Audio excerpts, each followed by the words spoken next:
Alright, guys. Today's Wednesday. You know what that means? It's Wacky Wednesday.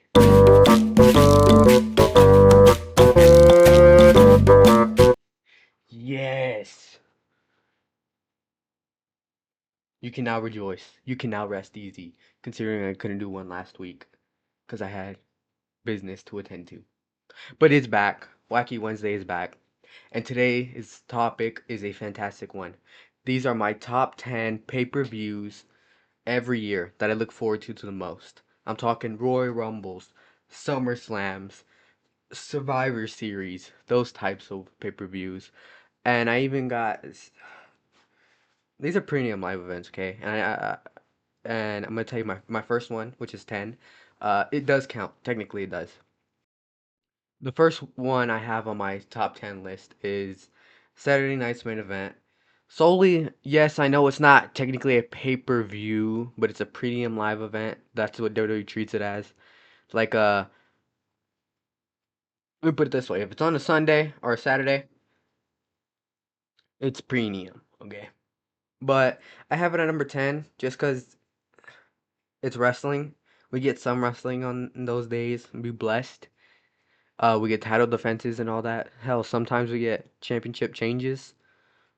And it's just a night of wrestling. And I love wrestling, so I look forward to it. Especially the one that's coming up this Saturday, too.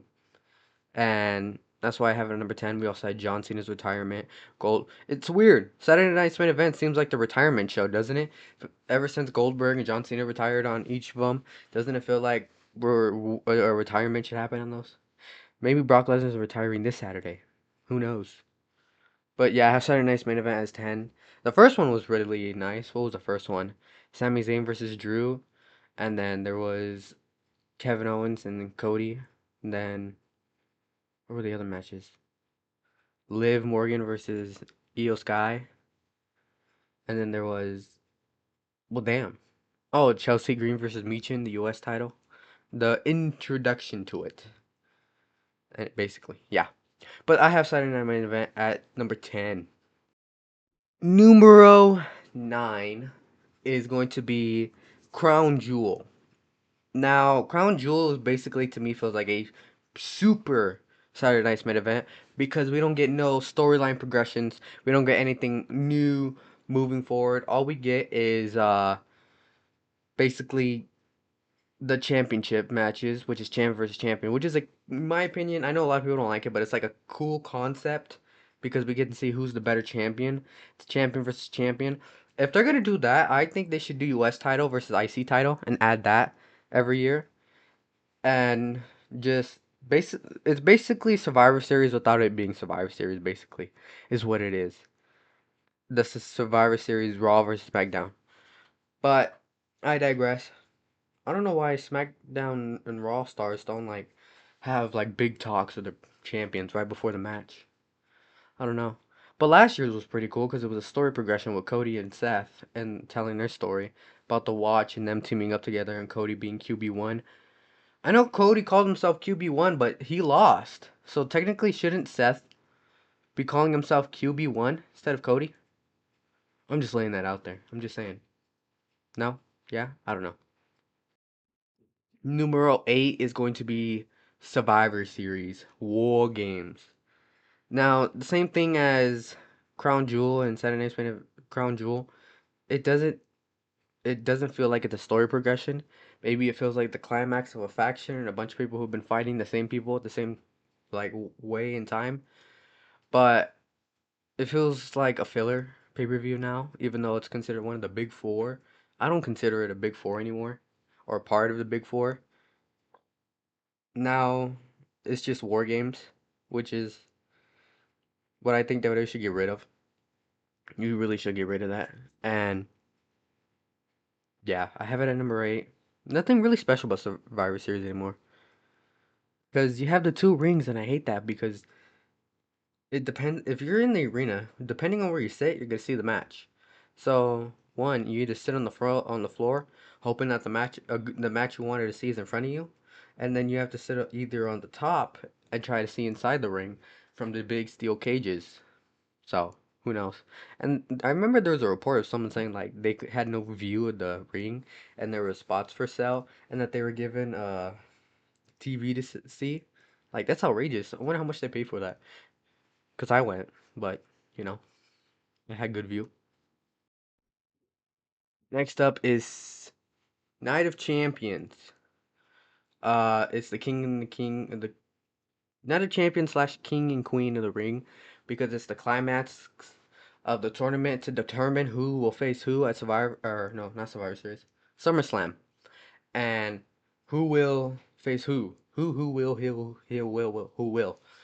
And it's a fun tournament. It's fun matches. The first tournament was actually really nice. What was it? First round, Ricochet versus Ilya, and then Gunther versus Sheamus. Ooh. And then we got Jay. Nah. But it's been good for the past few years, in my opinion. I've been enjoying the tournaments. The show, been cool too. But up next, I have any B tier pay per view they have in September, around that time, which is at number six. Okay, this is where I have like the Bad Bloods, the WrestlePaloozas, like the what's another beer B plus Clash, I guess you would add. Well, clearly this upcoming Clash ain't B plus. It's A tier. But that's where I have those designated for, like the Cyber Sundays type stuff and Judgment Day pay-per-views, stuff like that. No, know what I'm saying? And I really enjoy the pay-per-views because they're the ones that sometimes deliver like Bad Blood and leave you like wow, because they're a big deal and they were a huge movement into the next stage of the wrestling storytelling and all that.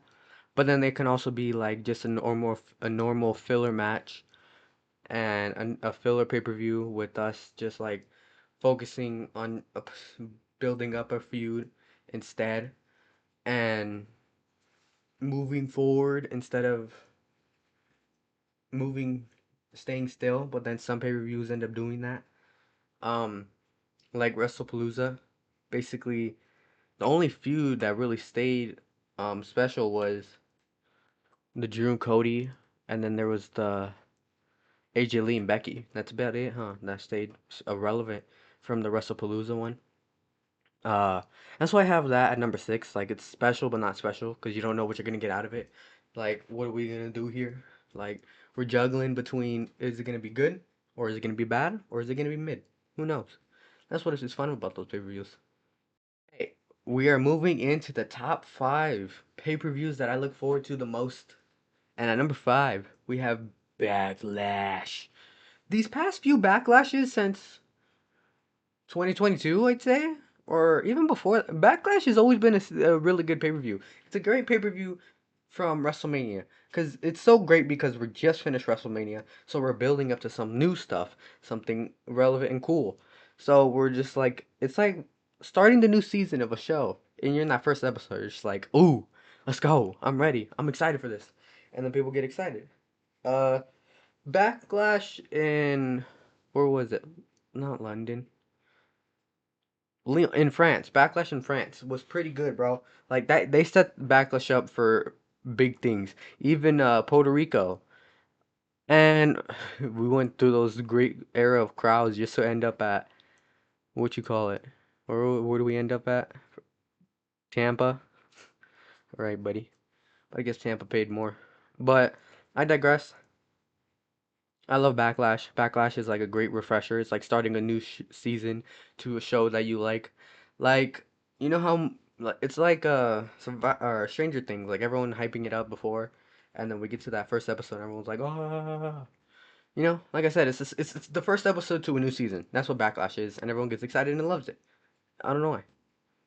Numero Cuatro, the Big Four. We're in in what I consider the Big Four, okay, of WWE pay-per-views. At number four, we have SummerSlam.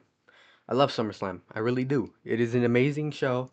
Somehow, for the past few years, it's somehow been topping WrestleMania, in my opinion.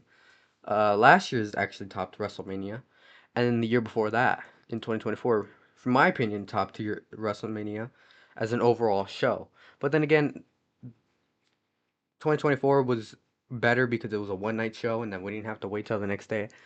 And last year was better than WrestleMania, like far and away, better main event. People don't realize like the main event is what sink or swims a show. Because if you don't have a great main event, then everyone's gonna remember that main event is sucking ass, and we're not gonna go watch the show. Like you can put on a great mid card match, but then people will forget it. Unless you're Shawn Michaels and Undertaker at WrestleMania 25, because everyone remembers that. Some people probably think Shawn Michaels versus Undertaker at WrestleMania 25 is the main event, even though it's not. But SummerSlam, I love it. I always have a blast watching it. It's around my birthday. I went to SummerSlam for my birthday. It's always fun to watch. I have watch parties with my family, like my entire family, like from grandparents to uncles and all that, for my birthday at Survivor Series. And I'll always love Survivor Series because it's around my birthday. Now we're moving into the top three. Number three, I have Money in the Bank, and I love this pay per view because it's a ladder match and the Money in the Bank, and this sinks or swims the storyline for this upcoming year, because you are waiting to see who gets the Money in the Bank, because more or not, less or not, they will win the championship, because Triple H loves his long-term storytelling. But I really do love the ladder matches, the cool spots, the amazing moments. I consider this a Big Four pay-per-view. I think Money in the Bank beat Survivor Series as a Big Four pay-per-view ever since War Games showed up. War Games hasn't really been great ever since the Bloodline story ended. Like, I think we should take away War Games. And if we're gonna keep War Games, make it a brand warfare. You know what I'm saying? Because Crown Jewel is right before Survivor Series. You could do the champ versus champion match, and then that helps build up Survivor Series, the brand war match. You know what I'm saying? And you have two active GMs. We really didn't have that before. Well, we did, but these two are authority figures that are heavily involved now in stories and all that. So I think it would be cool. You know, those two were actively always like when the crate came, those two were actively like, send it back to him. No, give it to him. Back and forth. And yeah, but Money in the Bank is my number three. I love the ladder matches. I always have fun watching them. So yeah, that leaves two pay-per-views left. And at my number two spot, I have WrestleMania. Wow. Uh, it's the show of shows. It's the grand show. The show everyone looks forward to the most. That's our Super Bowl, our mega show that everyone loves. Okay, the show that everyone like dreams of going to, the show everyone like sits the ass down for the whole day, the show people like plan in advance for. And it's WrestleMania, dude. Like, who doesn't love WrestleMania? WrestleMania is WrestleMania. You have celebrities going there. You have celebrities galore at WrestleMania. You have the biggest sponsorships and all that. You have the biggest matches. You have the biggest stories. This is the time when everyone goes out all out in entrances, ring gear, matches. Everyone goes all out, and you are given the show of shows, and it is a fantastic watch. I had fun watching this recent one. I really love WrestleMania. Who doesn't love WrestleMania? You know what I'm saying? WrestleMania is amazing. All hail to glory of WrestleMania and Vincent Kennedy McMahon for making that possible. Like for some reason every year is just like the grandiose show of shows. Who doesn't love WrestleMania? WrestleMania is WrestleMania and it's amazing. An amazing show. Number one, if you didn't guess it, it is Royal Rumble. I love the Royal Rumble. And if these rumors are true that Royal Rumble's coming over to Arizona, I'm gonna be ecstatic. I'm gonna try to go. But I don't know. Royal Rumble, best show of the year. I love it because of the animosity, the amount of anticipation, who's gonna win, everyone wanting to see who comes back, what legends come back for the quick like Royal Rumble spot, the viral moments, who gets involved because now we can possibly have celebrities involved in it, and re- legends returning, your favorites of all times returning, and then returns of current superstars coming back after an injury or something like that. And then that's where we can have the face-offs and the cool moments building up to future matches. We have NXT call-ups to showcase their moment and showcase their talents. And there's just two great matches. And I really, really love the Royal Rumble. It's my favorite show of the year. My number one. The show I'm always like, yes, looking forward to the most that I have to watch. But yeah, that's my top 10. Just a quick recap right now. What's my favorite of all time? My top 10 shows that I look forward to the most this year. At number 10, we have Saturday Night's Main Event. Number 9, we have Crown Jewel. Number 8, Survivor Series. Number 7, we have Night of Champions slash King and Queen in the Ring. Number 6, we have the Random B Tier PLE. Number 5, Backlash. Number 4, SummerSlam. Number 3, Money in the Bank. Number 2, WrestleMania. And number 1, Royal Rumble. That's the show. That's your wacky Wednesday for the week. This theme was my pay-per-views I look forward to the most. Thanks for watching. Goodbye.